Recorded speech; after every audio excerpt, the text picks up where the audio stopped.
अरे देवर्ष, हाँ, क्या कहाँ हुआ? हो? घर वो पे हैं। कह रहे हैं हाँ। अपने मिर्जापुर में वो शिवम भैया हैं। कौन शिवम भैया? अरे वो जो यूट्यूब पे जिनका चैनल है, डिस्टेंस बिटवीन करके। ओ, अच्छा अच्छा। हाँ हाँ, मैं जा रहा हूँ उनका इंटरव्यू लेने। तू चलेगा क्या? हाँ यार, मेरे को तो कब से परेशान था मिलने के लिए। हाँ हाँ, मैं चलता हूँ। ठीक है ठीक है, आज शाम को चल चल मेरे चल, घर आ शाम को जाना। चलते हैं। फिर हम चलते हैं साथ में, शाम उनसे को। मिलने बात कर लेते हैं, ठीक है। आपने शुरू में जो देखा है कि मेरे पास फिर फ्रेंड का कॉल आता है और उसमें मैंने बताया कि शुभम भैया वो एक यूट्यूबर हैं, उनके 5+ लाख सब्सक्राइबर्स हैं यूट्यूब पे। तो वो एक व्लॉगर हैं, उनके चैनल का नाम है दोस्तों डिस्टेंस बिटवीन, यही नाम है।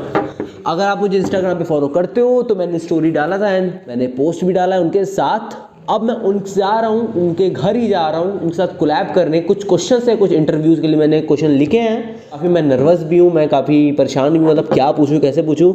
एक 5 लाख सब्सक्राइबर वाला यूट्यूब चैनल का जो ओनर है वो मेरे सामने है, मैं उससे सवाल पूछूंगा। ये मेरे लिए काफ़ी मज़ेदार बात है। तो वीडियो पे एंड तक रहना और मेरे चैनल में तो प्लीज़ सब्सक्राइब कर देना। वीडियो को स्टार्ट करते हैं।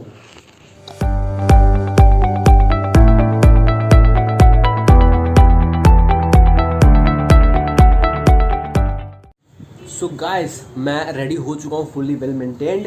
और मुझे शुभम भैया की जो लोकेशन है वो मिल चुकी है। अब फटाफट से पहले हम उनकी लोकेशन पे चलते हैं और कुछ सवाल पूछ के वापस घर आते हैं। सो हेलो दोस्तों, आज हम आ चुके हैं अपने यूट्यूबर, फेवरेट यूट्यूबर। आप डिफरेंस बिटवीन को तो जानते होंगे दोस्तों। यूट्यूब पे 5 लाख+ उनके सब्सक्राइबर हैं। तो sir, thank you so much, आपने अपना टाइम दिया मुझे। एंड थोड़ा सा आप लोग के लिए गाइस, जो आप उनसे सवाल पूछना चाहते हैं, तो आज बस मैं वो कुछ सवाल लेके आ चुका हूँ जो भैया मुझे आंसर करेंगे।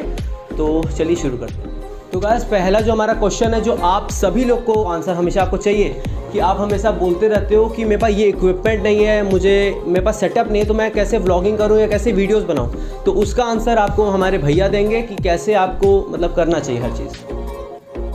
सबसे पहले तो मैं यही बताऊंगा कि भाई व्लॉगिंग अगर आप कर रहे हैं तो इक्विपमेंट, कुछ चीज़ें होती हैं वो कंपलसरी तो होती हैं, लेकिन हर किसी के पास उतने अरेंजमेंट नहीं होते हैं। इकोनॉमिकली कोई भी उतना ज़्यादा स्ट्रांग नहीं होता है। तो अगर आपकी इकोनॉमिक कंडीशन सही नहीं है, आप मोबाइल से कर सकते हैं। आप छोटा सा मोबाइल आपके पास आजकल 7,000, 8,000, 10,000 की रेंज में आ जाता है, उस मोबाइल से कर सकते हैं। और बहुत से लोग करते भी हैं, और मेरे भी हिसाब से जिनके पास नहीं है अरेंजमेंट, वो इसी तरह से स्टार्ट कर सकते हैं। तो अगर आपके पास वैसे भी अगर आपका इतना बजट नहीं है तो आप मोबाइल से शूट कर सकते हैं।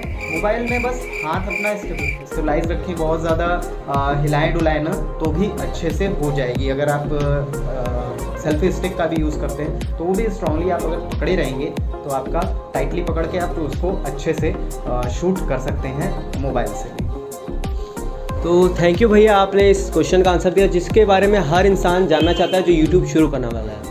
तो गाइस, अब मेरा जो सेकंड क्वेश्चन है वो भी बहुत ज़्यादा जेन्युइन क्वेश्चन है। जैसे कि आप लोग बोलोगे कि जैसे कि व्लॉगिंग शुरू कर रहे हैं तो मेरे पास इतना बजट नहीं है बाहर ट्रैवल करने का, तो सर मुझे बताएंगे कि उन्होंने कैसे स्टार्ट किया और उन्होंने बजट, मतलब वो यूट्यूब पे जितना वीडियो डालते हैं वो क्या अपने पैसे जो कमाते हैं उससे करते हैं या यूट्यूब इनकम से करते हैं?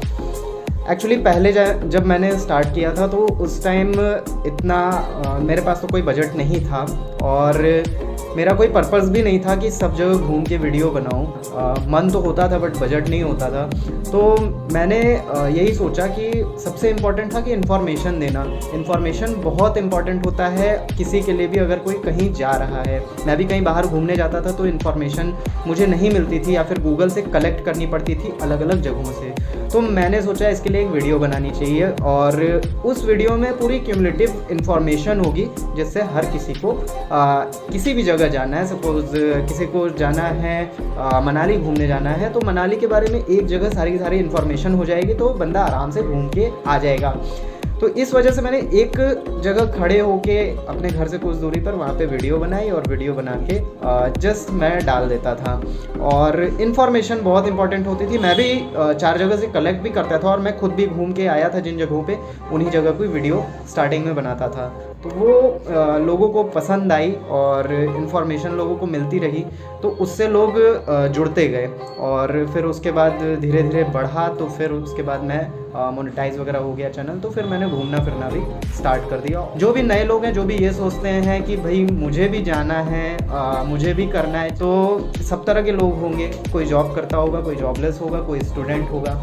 तो उनके लिए अगर स्टूडेंट हैं तो बहुत जगह कंसेशन भी मिलता है, या फिर वो NGO वगैरह होती है उनके साथ मिल के जुड़ के। Vlogging is not about travelling, और भी चीज़ें होती हैं। अगर आप चाहें तो किसी NGO से जुड़ जाएं, ग्रुप से जुड़ जाएं, और उनके साथ जस्ट घूमने की बात नहीं है, उनके साथ कुछ काम भी हो रहा है तो वो भी आप दिखा सकते हैं, किस तरह से प्रेजेंट कर रहे हैं। आप सोसाइटी के बारे में भी व्लॉगिंग कर सकते हैं।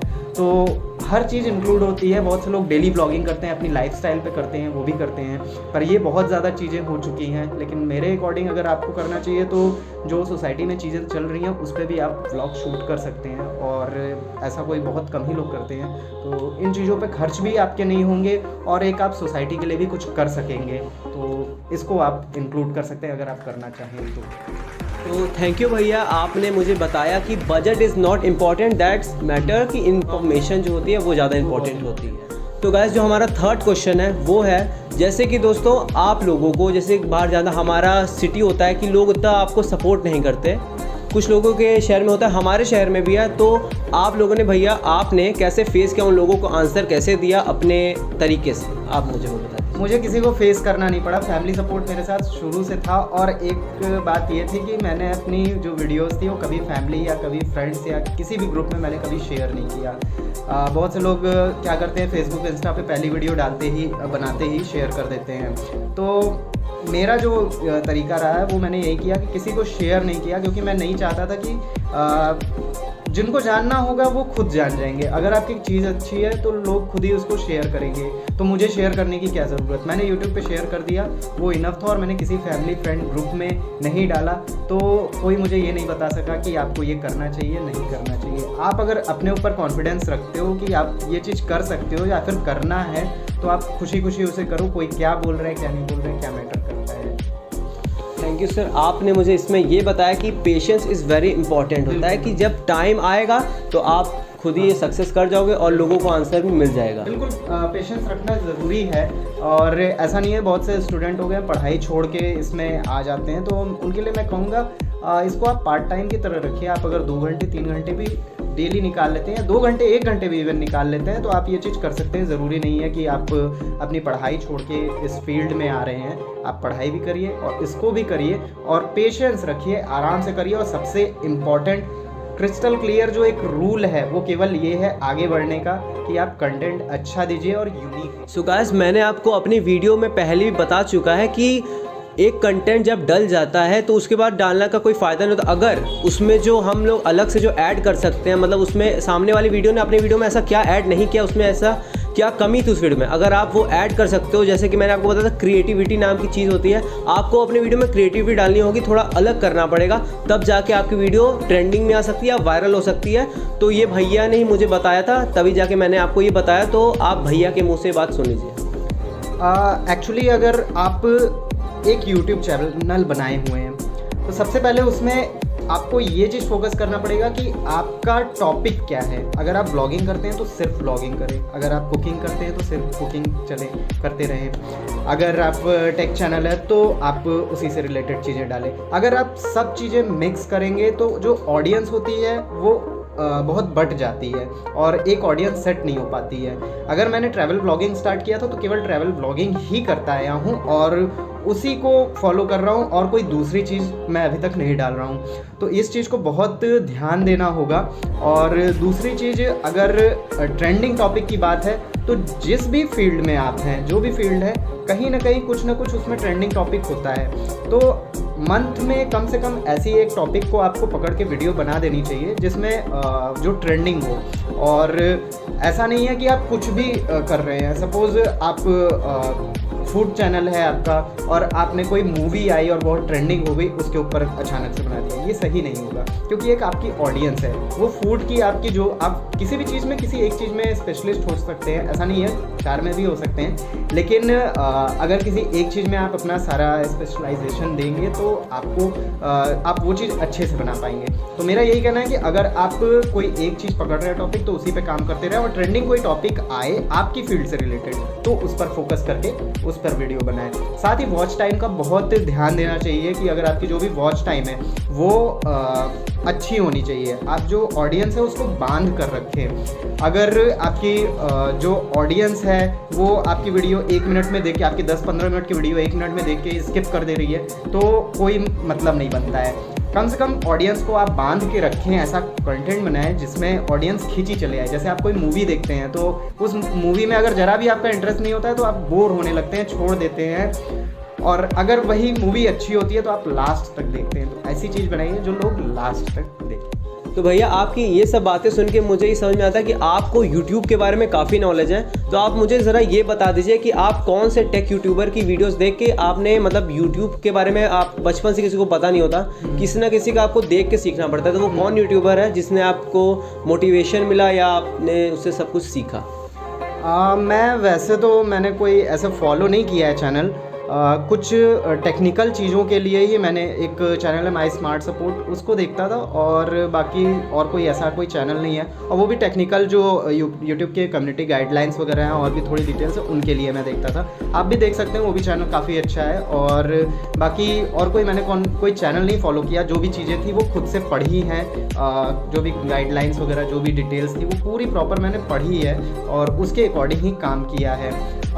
आगे बढ़ने के लिए मैंने मतलब कभी कोई पढ़ के उसको फॉलो नहीं किया है। जो मुझे मतलब लगा है कि इस तरह से का मतलब खुद का एक्सपीरियंस रहा है। जो भी मैंने वीडियो बनाई है, कभी मैं 3-4 मिनट का भी बना के देखा है, मैंने थोड़ा सा दूसरा कंटेंट भी डाल के देखा है, और मतलब मैं खुद उसको जो भी है उसमें कुछ ना कुछ मैं करता रहता हूँ, प्रैक्टिकली देखता रहता हूँ कि क्या किया जा सकता है चेंजेस जिससे फ़र्क पड़ता है चैनल पे। तो वो चीज़ देखने के बाद ही मैं आपको बता रहा हूँ कि ये चीज़ें करनी चाहिए, ये नहीं करनी चाहिए। तो अगर जो चीज़ है, जो टॉपिक, इसीलिए मैं बोल रहा हूँ जो टॉपिक है उसको पकड़ के चलें और उसी पे वीडियोस बनाते रहें। और बाकी अगर आप दूसरे चैनल्स को देखते हैं उनको फॉलो करें, उनकी किस तरह की एडिटिंग है, वो चीज़ें, अगर आपकी सेम फील्ड है थोड़ी सी एडिटिंग देखें। लेकिन मैं एक राय और दूंगा कि मैं जो करता हूँ, मैं किसी दूसरे चैनल को अपनी फील्ड के नहीं देखता हूँ। उसका रीज़न सिर्फ ये है कि अगर मैं उनको देखूंगा तो उनकी चीज़ों को कॉपी करूंगा, क्योंकि वो नेचुरल है ह्यूमन का कि वो माइंड में चीज़ें आती हैं। तो किसी दूसरे का चैनल अगर आप देखते हैं तो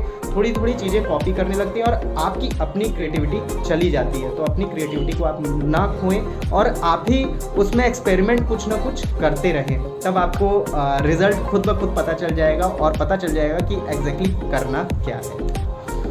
तो थैंक यू सो मच। यहाँ पे हमारे जो क्वेश्चन है वो ख़त्म हो जाते हैं सर। तो अब बस हमारा निकलने का टाइम हो जाता है, और आपको हमारी ऑडियंस से लास्ट बार मेरे बारे में कुछ अगर बात बोलनी हो तो आप बोल सकते हैं। देवर्ष मुझसे मिले थे अभी, मतलब 1 हफ्ते पहले ही। मिर्ज़ापुर के ही रहने वाले हैं, मुझे मालूम नहीं था, मैं बाहर था, अचानक मुझसे मिले थे तो बताया कि मुझसे मिलने आए हैं। मुझे भी काफ़ी खुशी हुई और उन्होंने बोला कि इंटरव्यू लेना है। मैंने कहा ठीक है, कोई प्रॉब्लम नहीं है, और ठीक है, जिसको भी जो यहाँ मिलना चाहता है ज़रूर मिल सकते हैं, आ सकते हैं। मुझे भी अच्छा लगता है, ये मेरे लिए बहुत कह सकते हैं प्लेजर की बात है कि लोग मेरे पास आ रहे हैं और मुझसे पूछ रहे हैं क्वेश्चन। तो अच्छा लगा देवर्ष मेरे पास आया, और छोटा भाई मेरा, और कभी भी आओ, कोई प्रॉब्लम नहीं है।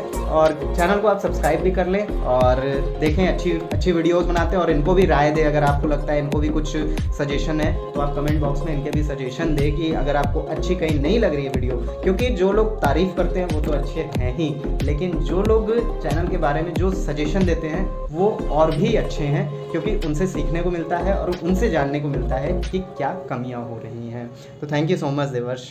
थैंक यू सो मच भैया। अब बस